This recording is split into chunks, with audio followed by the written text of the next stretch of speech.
Bienvenidos de vuelta a Contrapoder 3.0 con José Antonio Colina y Esteban Hernández, y en esta oportunidad vamos a conversar con Johan Herrera.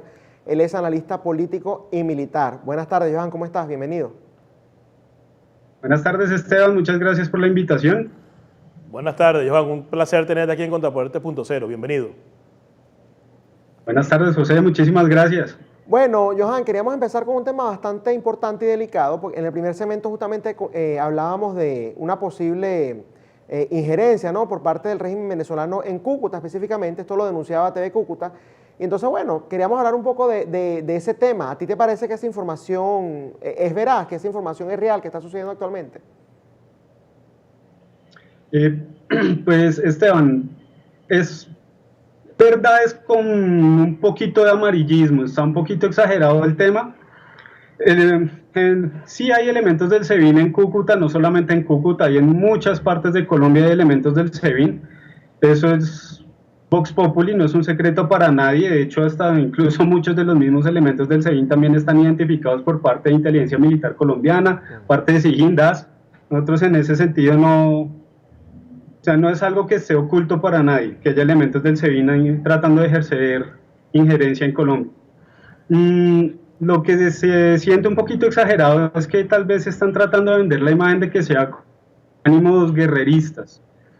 Yo, a nivel personal, creo que ni Venezuela ni Colombia están ahorita en ninguna clase de posición para ejercer un punto guerrerista el uno contra el otro. Eso ya estaba demostrado desde cualquier cantidad de incidentes que ha habido entre los dos países. Tenemos, por ejemplo, el incidente del Sukhoi, que cayó por estar protegiendo una avioneta del narcotráfico. Tenemos el incidente en el que hubo un cruce de balas entre la Policía Nacional de Colombia y la GNB. También ha habido otro montón de incidentes también entre el Ejército Nacional y pues obviamente el Ejército Bolivariano. También hemos tenido unos incidentes bien complicados con las pirañas del Ejército colombiano y del Ejército no, sino de la Armada colombiana. Es un rifirrafe que mantiene siempre en la frontera, donde se ha tratado de mantener siempre la calma, donde se han mantenido los ánimos pues bajos en medio de que ya ha habido cruces de balas entre los dos países, y sin embargo nunca ha escalado el tema. Que haya elementos o no infiltrados de venezolanos en Colombia es un hecho de que los hay, eso ya no es un secreto para nadie. Igual cuando se habla de elementos del G2 cubano, de hecho nosotros hace poquito capturamos 4 supuestos médicos. Ya saben ustedes que este tema de los supuestos médicos cubanos en realidad ya todo el mundo sabe para qué es. 4 supuestos médicos cubanos tomando fotografías a los aviones Cafir C-10 colombianos en la base de Palanquero. Estos personajes pues obviamente se extraditaron a Cuba. Así como esos ha habido incidentes, una cantidad grandísima, que pues se nos irían varias horas hablando de cada uno de los incidentes. Entonces, lo que dice el informe sí es real, ahí los elementos sí están ejerciendo, pues tratando de hacer sus operaciones. Es algo que todos ya saben, que obviamente no solo está de parte de ellos, sino también está la contraparte en la que Colombia actúa, porque pues ni Colombia es manca, ni Colombia se va a dejar hacer lo que el chavismo quiera. Pero pues tampoco es como lo quieren pintar en el informe, que se quiere ejercer una injerencia real, porque cuando hablamos de injerencia ya estamos hablando de ejercer poder ya desde el punto de vista político, y eso ya pues nosotros lo tenemos desde otros puntos. Ya nos tocaría empezar a hablar de las relaciones FARC-Venezuela, de las relaciones ELN-Venezuela, y eso ya es harina de otro costal, que no es directamente de inteligencia como de baja cota, como lo vendría siendo el SEBIN en ese término. Bueno, pero fíjate que cuando un país tiene elementos como estos dentro de su territorio, se supone que debe notificar. Yo me imagino que estos elementos del SEBIN no han notificado al gobierno colombiano que están dentro de su territorio, y la pregunta que yo te hago es ¿cuál debería ser la respuesta del gobierno colombiano? Porque si ya saben que están allí y saben que están tratando de operar, no importa que no sea por la vía de la fuerza, pero están tratando de operar, entonces ¿cuál debe ser la respuesta del gobierno de Iván Duque ante esto? Bueno, en este punto hay 2 clases de respuesta, ¿no? La primera respuesta es la respuesta que se entrega a nivel militar. La respuesta militar es más que obvia, es donde se identifican cuáles son los elementos que están actuando y se actúa acorde, ya sea se siguen, se hace contrainteligencia. Es una respuesta militar natural, es lo mismo que se hace con el G2, entonces no hay ningún problema por ese lado. Por el lado de Iván Duque ya es otro tema, que es ya la parte débil del gobierno colombiano. en la que siempre se ha hecho lo mismo. La del perrito que se pone boca arriba y que muestra la pancita para tratar de evitar a toda costa conflictos, cuando en realidad no se estaría evitando un conflicto, sino que se estaría apuntando un tema que es de interés sobre todo para el pueblo fronterizo, y no solo para Cúcuta, sino hablamos también de Llanos y la parte amazónica. Entonces, el gobierno de Iván Duque le han faltado, diciéndolo así frontalmente, le han faltado pantalones para enfrentar esta suerte de cosas. O sea, asimismo, nosotros vimos cuando ustedes entrevistaron a Vanessa Vallejo, ya hablaba muy claramente sobre qué es la JEP y cómo está la JEP amarrando a todos los ostamentos y posibles respuestas que puede dar el gobierno a nivel político y diplomático. Nos tiene amarrados a todos acá. Esta pseudo justicia hecha a medida, hecha como guante para que las cosas pasen como los demás quieren y no como deben ser. Entonces yo veo al gobierno de Iván Duque realmente supremamente débil ante este tipo de cosas. Cuando hubo el enfrentamiento, por ejemplo, eso fue en el gobierno de Álvaro Uribe Vélez, cuando fue directamente con Hugo Chávez, por los bombardeos que fueron en Ecuador, que se llegó al punto en el que Hugo Chávez dijo que iba a mandar un montón de tanques a la frontera, que se iba a armar la guerra, que iba a haber un montón de cosas. En ese momento lo que se hizo fue el actuar que se esperaría una horita cuando se están viendo elementos cruzando de un lado al otro, ¿no? A nivel diplomático se tiene que poner el pie fuerte, se tiene que poner una entrada dura donde se tiene que decir, hey, ¿qué es lo que está sucediendo acá? Exactamente lo mismo que pasó con Rusia con el incidente del Tupolev. El incidente del Tupolev, la segunda vez que cruzó Tupolev por Colombia, se enviaron los aviones Kafir, los aviones Kafir interceptaron, hubo carta de la Cancillería de protesta directamente, hubo carta de Rusia pidiendo excusas y aclarando las cosas. Eso es el conducto regular ante una incursión de elementos militares de un país a otro. Entre Venezuela y Colombia eso no se da, y es porque siempre hay un temor latente ante un supuesto enfrentamiento entre ambos países. Sin embargo, como ya les había dicho, un enfrentamiento entre Colombia y Venezuela no está tan cerca como la gente lo quiere ver. Estamos bastante lejos de algo así, estamos lejos, no estamos como... Pero Johan, ¿está lejos porque Duque está evitando, está lejos porque Maduro está evitando, o está lejos porque ambos lo están evitando? Está lejos porque ninguno de los dos países está en posición de sostener un conflicto armado el uno contra el otro. O sea, es más una cuestión pragmática que una de querer o no querer. El régimen de Maduro, obviamente, para él es más que conveniente un enfrentamiento armado con Colombia, porque con todos los escándalos de corrupción que tienen, del cartel de los soles para abajo, de todas las porquerías que se le han encontrado y las que son Vox Populi, por ejemplo, de lo que ha hecho Diosdado Cabello, de lo que ha hecho Tarek, todos ya sabemos por dónde va el agua al molino, qué es lo que está sucediendo con el tema de las drogas, eso no es un secreto para nadie. Entonces, realizar un enfrentamiento armado entre los dos países es unir al pueblo bajo una sola bandera y un enemigo común que vendría a ser Colombia en este caso. Pero ¿qué pasa? A nivel pragmático no se puede. Venezuela podrá tener mucho equipamiento, muy buen equipamiento, tanto de origen ruso, un equipamiento bastante mediocre de origen chino, y tiene ciertos elementos del ejército ruso que están ahorita operando, también elementos cubanos que están operando allá, favoreciendo el régimen. O sea, yo diría que esos son los frascos de vitaminas que tiene el régimen ahorita para mantenerse fuerte. Sin embargo, también es Vox Populi que ni todo el ejército venezolano, es que a mí me gusta hacer la diferenciación entre ejército venezolano y bolivariano. Bolivarianos son todos aquellos que están vendidos bajo el régimen, y venezolanos son aquellos que aún pueden decirse y llamarse a sí mismos de verdad venezolanos.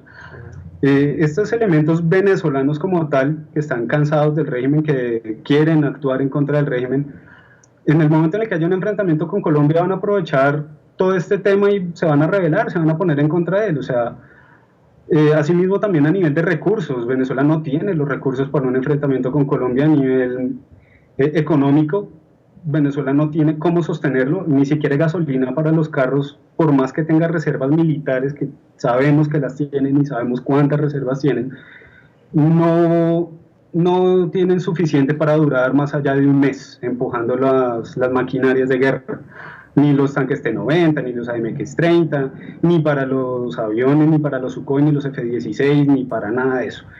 Todo eso requiere gasolina, requiere recursos, todo enfrentamiento armado requiere una logística grande y gigante detrás de él.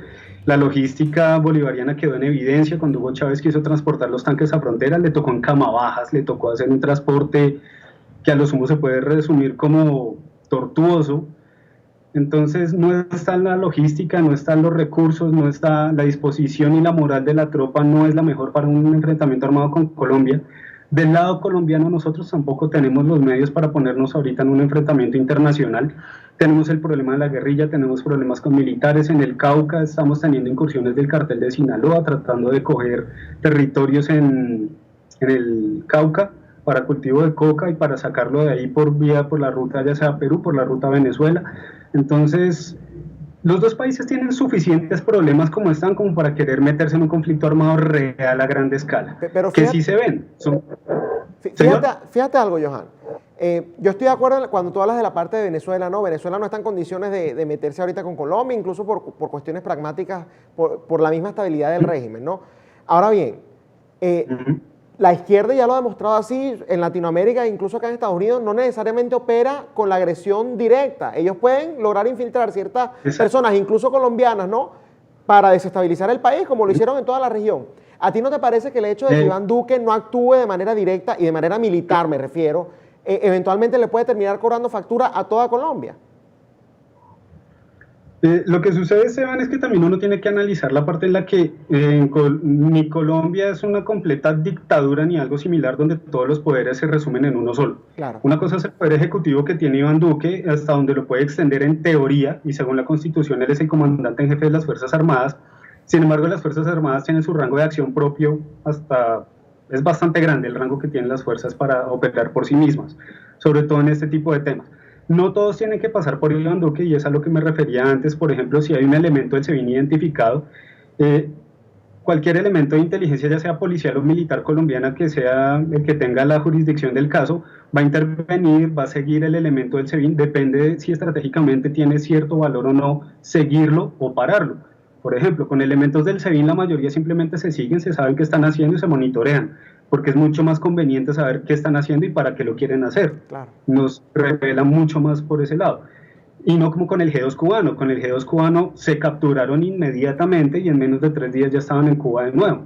Obviamente pues se capturaron todo el material fotográfico que tenían sobre los Cafir 610 de Colombia, que pues tampoco es que sea gran cosa, porque para nadie es un secreto qué clase de actualizaciones tienen los Cafir C10 de Colombia. Es un contrato abierto que se hizo con Israel Aircraft Industries y como todo contrato abierto cualquiera puede verlo. Entonces no es nada del otro mundo, no es que se hayan llevado la gran información super hiper mega secreta, porque Colombia no es Estados Unidos ni Venezuela es Rusia. Entonces no. Ahora, por la parte política, claro, se necesita una respuesta mucho más contundente, se necesita neutralizar elementos que aquí están operando como se les viene en gana, elementos que se están actuando como dentro de los centros universitarios, dentro de esferas políticas, pero es que nosotros la JEP nos tiene amarrados, ese sistema judicial acomodado nos tiene totalmente amarrados. O sea, si alguien va a hacer una actuación como por ejemplo el caso de Jesús Santrich, a Jesús Santrich se le hizo el seguimiento, inteligencia militar, inteligencia policial, a él se le cogieron todas las pruebas, hubo un apoyo inmenso con la DEA y ese apoyo con la DEA se vio reforzado con Colombia. Colombia es la niña querida del SOCSAUT de Estados Unidos. Colombia y el SOCSAUT son los mejores amiguitos del mundo, se dan cogiditos de la mano y se dan piquitos cuando puede. Entonces, cada vez que el SOCSAUT ve la oportunidad de colaborar en inteligencia colombiana, lo hace, y en el caso de Santrich lo hizo. Se entregaron una cantidad de pruebas que condenaban por completo a Jesús Santrich. Entonces, tanto la parte militar como policial, como judicial, operó a la perfección. En el momento en el que se tenía a Jesús Santrich a 2 metros de la cárcel para ser extraditado a los Estados Unidos, actuó la JEP. La JEP hizo que sacaran a Jesús Santrich de prácticamente la cárcel, lo soltaran, y no solo contentos con eso, no perdió la investidura de senador.